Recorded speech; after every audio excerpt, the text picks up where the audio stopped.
I'm a doctor. Is there a good way to check out a memory complaint?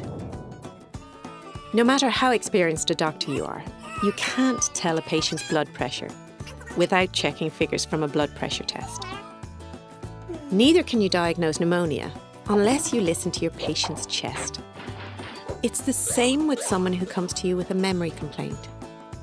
You can't draw conclusions about their memory function until you put some figures on it and carry out a brain health check. What does a brain health check look like?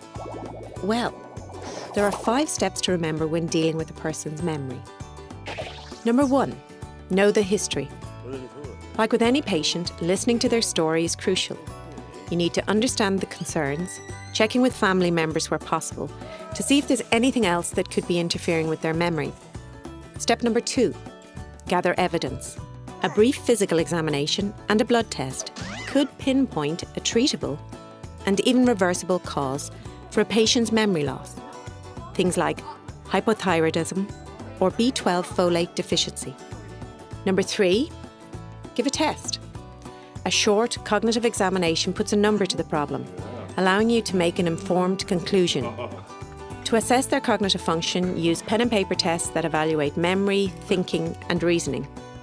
Step number 4, refer for a second opinion.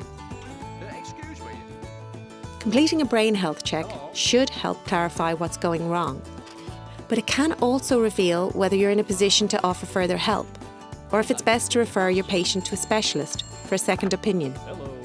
And that leads right to number 5, give advice.